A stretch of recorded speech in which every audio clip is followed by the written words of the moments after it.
Shalom.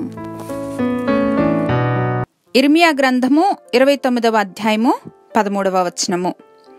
మీరు నన్ను వెదకని ఎడల, పూర్ణ మనస్సుతో నన్ను గూర్చి విచారణ చేయునెడల మీరు నన్ను కనుగొందురు. You will seek me and find me when you seek me with all your heart. మనమంతా చిన్నపిల్లలుగా ఉన్నప్పుడు హైడ్ అండ్ సీక్ గేమ్ ఆడే ఉంటాం.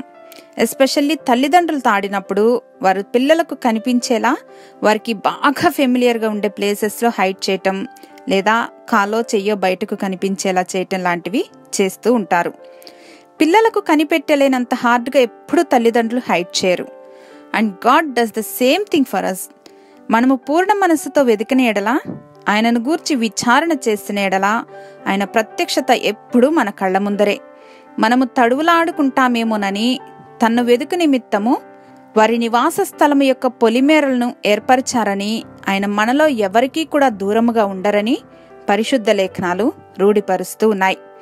ఈరోజు మనం ఎక్కడున్నా సరే దేవుడు మనకు అత్యంత సమీపంగా ఉన్నారని గుర్తిద్దాం. He's leaving his presence everywhere he takes us. మనం దేవుని కొరకు అత్యంత ఆసక్తితో వెదకటానికి ఈ దినమందు వాగ్దానము ద్వారా ప్రోత్సహింపబడి మరింత దేవుణ్ణి హత్తుకుని జీవిద్దాం. హల్లెలూయా. మహాగణుడైన మా ప్రియ పరలోకపు తండ్రి, ఈ దినం మేము పదే పదే మీ సన్నిధిని వెదికి మీ సన్నిధిలోని నిత్యానందముతో నింపబడులాగున మమ్మను ప్రోత్సహించినందుకు యేసుక్రీస్తు వారి ఘనశ్రేష్ఠ నామంలో కృతజ్ఞతలు సమర్పించుకొనిచున్నాం మా ప్రియ పరలోకపు తండ్రి. ఆమెన్.